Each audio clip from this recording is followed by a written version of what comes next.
السلام علیکم ورحمۃ اللہ وبرکاتہ۔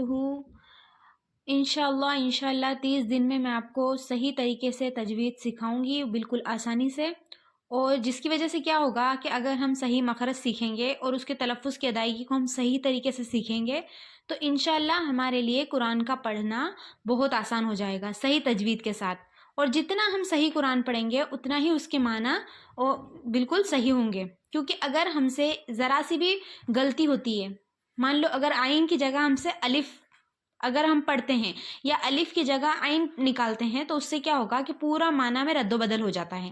ایسے اگر ہم بڑا قاف اور ایک چھوٹا ہے کاف، بڑے کاف کی جگہ چھوٹا کاف پڑھ رہے ہیں، چھوٹے کاف کی جگہ بڑا کاف پڑھ رہے ہیں تو قرآن کے ترجمے میں رد و بدل ہو جاتا ہے، ٹھیک ہے۔ تو انشاءاللہ ہم کو صحیح تجوید سیکھنے کی بہت سخت ضرورت ہے۔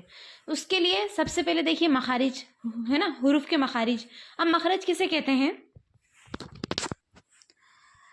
کسی بھی حرف کا اگر ہمیں مخرج معلوم کرنا ہے تو اس کا طریقہ یہ ہے کہ حرف کو ساکن کر کے اس کے شروع میں حمزہ لگا دو، جیسے جہاں پر آواز رک جائے وہ اس حرف کا مخرج ہوگا، ٹھیک ہے۔ ہم نے یہ جان لیا کہ ہم کو کسی بھی حرف کا اگر مخرج معلوم کرنا ہے تو کیا کرنا ہوگا۔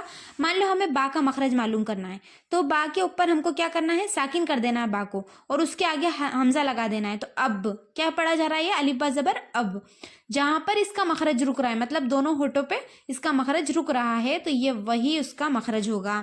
ایسے ہی میں آپ کو ہر ایک حرف کے مخرج بتاؤں گی۔ اب چلیے آگے دیکھیے، الف مدہ، واو مدہ، یا مدہ منہ کے اندر کے خالی حصے سے ادا ہوتے ہیں، جیسے با الف زبر با، با واو پیش بو، با یا زیر بی۔ یہ حروف مدہ کا تو آگے بیان آئے گا انشاءاللہ، اس میں آپ کو سمجھا دوں گی۔ آگے دیکھیے حمزہ ہا، حلق کے سینے کی طرف والے حصے سے ادا ہوتے ہیں، حلق کے سینے کی طرف والے حصے سے ادا ہوتے ہیں، حمزہ ہا محسوس کریے۔ پھر اس کے بعد ہے عین ہا، عین ہا حلق کے درمیانی حصے سے ادا ہوتے ہیں، حلق کا جو ہمارا بیچ کا حصہ ہے نا، بیچ والا، وہاں سے عین ہا ادا ہوتے ہیں، ٹھیک ہے۔ غین خا حلق کے منہ کے جانب والے حصے سے غین خا ادا ہوتے ہیں، منہ کے جانب، مطلب یہ جو حمزہ ہا تھا وہ سینے کے جانب والے حصے سے، اور جو غین کھا ہے وہ منہ کے جانب والے حصے سے ادا ہوگا۔ جیسے میں آپ کو ایک مثال سے سمجھاتی ہوں، مان لو یہ ہمارا گلا ہے نا، یہ سینے کی طرف والے حصے سے حمزہ ہا ادا ہو رہا ہے، پھر اس کے بعد بیچ بالکل درمیانی حلق سے عین ہا نکل رہا ہے، اور منہ کے جانب والے حصے سے حلق سے، منہ کے جانب والے حلق سے غین خا ادا ہو رہا ہے، ٹھیک ہے۔ یہ ہمارا تو یہ تو اس لیے کیا کہتے ہیں، حروف حلقی، مطلب یہ حلق سے ادا ہوتے ہیں۔ اس کے بعد آ جائیے قاف پر۔ یہ بڑا قاف ہے نا، قاف زبان کی جڑ کی ابتدا اس کے مقابل اوپر کے تالو سے ادا ہوتا ہے۔ زبان کی جڑ کی ابتدا مطلب کہ جہاں سے ہماری زبان شروع ہو رہی ہے، جہاں زبان کی جڑ ہے وہ اوپر کے تالو سے ملے گا تو کیا ادا ہوگا، قاف ادا ہوگا، ٹھیک ہے۔ نکالیے قاف، قاف۔ اس کے بعد کاف زبان کی جڑ کی انتہا اس کے مقابل اوپر کے تالو قاف کے مخرج سے ذرا منہ کی طرف ہٹ کر نرمی سے ادا ہوتا ہے۔ بس سمپل سی بات ہے، جو قاف ہے وہ زبان کی جڑ اور اوپر کا تالو مل کر ادا ہوتا ہے، اور جو کاف ہے اس کے قاف کے مخرج کے ذرا سا ہٹ کے بالکل نرمی سے ادا ہوگا، کاف، قاف کاف، قاف کاف، ٹھیک ہے۔ اس کے بعد دیکھیے جیم شین یا، یہ تینوں حرف ہے ایک ساتھ کہے گئے ہیں، یہ تینوں ایک ہی جگہ سے ادا ہوں گے، زبان کے بیچ اور اس کے مقابل اوپر کے تالو سے ادا ہوتے ہیں۔ مطلب کہ دیکھیے زبان کا جو بیچ کا حصہ ہے، درمیانی جو بیچ کا حصہ ہے وہ اوپر کے تالو سے ملے گا تو جیم شین یا ادا ہوں گے، ٹھیک ہے۔ زیادہ مشکل نہیں ہے۔ ضاد زبان کی کروٹ اور اوپر کے داڑوں کی جڑ سے ادا ہوتا ہے، زبان کو مطلب کروٹ دے دو، کروٹ دے دیں گے زبان کو ہم، اگر پلٹ دیں گے اور سائڈ کی داڑوں میں لگائیں گے، چاہے آپ بائیں سائڈ لگائیں چاہے دائیں سائڈ لگائیں، دو ہی سائڈ ہم لگا سکتے ہیں۔ تو اس کو ہم جب زبان کی داڑوں پہ لگائیں گے اوپر کی تو اس سے کیا ادا ہوگا، ضاد، ضاد، ٹھیک ہے، ضاد۔ پھر اس کے بعد لام کا مخرج ہے زبان کا کنارہ اور اوپر کے سامنے والے 8 دانتوں کے مسوڑوں سے ادا ہوتا ہے. زبان کے کنارے, زبان کا جو پورا کنارہ ہے, ٹھیک ہے. لام بہت ہی آسان ہے, لام. اس کے بعد آ جائیے نون پہ. زبان کا کنارہ اور اوپر کے ایک نکیلے دانت سے لے کر دوسرے نکیلے دانت کے مسوڑوں سے ادا ہوتا ہے. نون ہے نا, بہت ہی آسان ہے, نون. را کا مخرج ہے زبان کے کنارے اور پست اور اوپر کے سامنے کے 4 دانتوں کے مسوڑے سے ادا ہوتا ہے. را. را. تا دال تو, تا دال تو. اس کا مخرج بتانے سے پہلے میں آپ کو ایک چیز اور بتاتی ہوں. یہ دیکھیے, یہ ماشاءاللہ سے ان لوگوں نے نقشہ بنایا ہے. اس نقشے میں آپ کو بتاتی ہوں, جو سامنے کے جو 2 دانت ہوتے ہیں اسے کیا کہتے ہیں؟ ثنایا اولیہ. کیونکہ اوپر کے 2 دانت ہیں نا, اس کو کیا کہیں گے؟ ثنایا اولیہ, ٹھیک ہے. اور نیچے کے 2 دانتوں کو کہیں گے ثنایا سفلا. یہ نیچے کے 2 دانت ہے ثنایا سفلا اور اوپر کے 2 دانت ہے ثنایا اولیہ. یاد رکھیے گا. اس تا دال تو یہ کیسے ادا ہوگا؟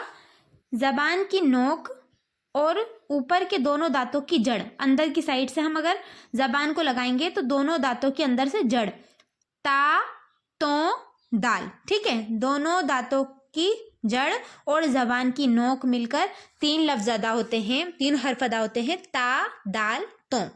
اس کے بعد نیچے آ جائیے, سا سا دال زو. زبان کی نوک اور سامنے کے اوپر والے دونوں دانتوں کی کنارے سے ادا ہوتے ہیں. زبان کی نوک مخرج وہی ہے قریب قریب, لیکن جب ہم تا تو دال ادا کر رہے تھے تو دونوں دانتوں کی جڑ میں لگ رہا تھا, ٹھیک ہے, زبان. اور جب اگر ہم سا دال زو یہ ادا کریں گے تو دونوں دانتوں کے کنارے پہ لگے گا, یہ یہاں پر اس جگہ پہ زبان کی نوک اور دونوں دانتوں کا کنارہ, ٹھیک ہے. سا دال زو. پھر اس کے بعد زا سین صاد. زبان کی نوک اور سامنے کے اوپر نیچے والے 4 دانتوں کے کنارے سے ادا ہوتے ہیں. اور ایک اور مخرج ہے کہ سیٹی کی سی آواز آتی ہے ان میں, زا سین صاد, ٹھیک ہے. زبان کی نوک اور سامنے کے اوپر نیچے والے 4 دانتوں کے کنارے سے ادا ہوتا ہے. مطلب دونوں دانتوں کے دونوں ثنایا اولیہ اور ثنایا سفلا, یہ زبان کی نوک دونوں سے لگے گی تو کیا ادا ہوگا؟ زا سین صاد. فا. نیچے کے ہونٹ کے گیلے حصے اور سامنے کے اوپر والے 2 دانتوں کے کنارے سے ادا ہوگا. فا. دونوں دانت اوپر کے یہ دونوں دانت اور یہ ہونٹ, اس کے ہونٹ کا یہ اندر کا گیلا پن, ٹھیک ہے, یہ دونوں مل کر کیا ادا ہوگا؟ فا. فا. یہ دونوں دانتوں کا کنارہ اور یہاں نیچے ہونٹوں کی تری مل کر کیا ادا ہوگا؟ فا. اس کے بعد با. دونوں ہونٹوں کے گیلے حصے سے ادا ہوتا ہے. دونوں ہونٹوں کی جو نمی والا حصہ ہے, گیلا حصہ ہے, ان دونوں سے با ادا ہوگا, ٹھیک ہے. آسان ہے یہ مخرج بھی. میم. دونوں ہونٹوں کے خشک حصے سے ادا ہوتا ہے. یہ دونوں ہونٹوں کا جو سوکھا حصہ ہے, باہری اوپری جو حصہ ہے سوکھا, وہ دونوں مل کر میم ادا ہوگا. پھر ادھر آگے دیکھیے, دونوں ہونٹوں, یہ واؤ دونوں ہونٹوں کے گول کرنے سے ادا ہوتا ہے, واؤ, ٹھیک ہے. اب ادھر دیکھیے, یہاں پر چھوٹا سا نوٹ دیا ہے کہ ان حروف کو ہمیشہ پر پڑھیں گے. پر کیسے کہیں گے؟ جیسے کہ منہ بھر کے پڑھے جائیں گے, جیسے خا, صاد, ضاد, غین, طا, قاف, ظا, ٹھیک ہے. ان حروف کو کی ادائیگی میں دھیان رکھے کہ سخت ضرورت ہے, دھیان رکھنے کی سخت ضرورت ہے. ان حروف کی ادائیگی میں دھیان رکھنے کی سخت ضرورت ہے تاکہ ان حروف کی آواز کا فرق معلوم ہو جائے. یہ ہمیں کیوں کہا جا رہا ہے؟ دیکھیے, حمزہ ایک الگ ہے اور عین الگ ہے نا. دونوں آ سے شروع ہوتے ہیں لیکن دونوں کا مخرج جدا جدا ہے. جیسے ہم کہیں گے حمزہ اور یہاں پر کیا کہیں گے؟ عین, سا, سین. اب یہاں پر سا سین نہیں کہیں گے, سا سین, صاد, ٹھیک ہے. تو تا, یہ تو کیونکہ یہ پر پڑے جاتے ہیں تو, اور یہ تا. دال ذو سا, دال ضاد ذو ضاد, ٹھیک ہے. یہ ذو ہے اور یہ ضاد ہے. قاف کاف, یہ دونوں الگ پڑے گئے. ہا ہا, یہ دونوں الگ پڑے گئے. حالانکہ ایک ہی ہے, نکلنے میں ہا نکلے گا دونوں میں, لیکن اس کو کیا کہیں گے ہم؟ درمیانی حلق سے ادا کریں گے اور اس کو سینے کی جانب سے.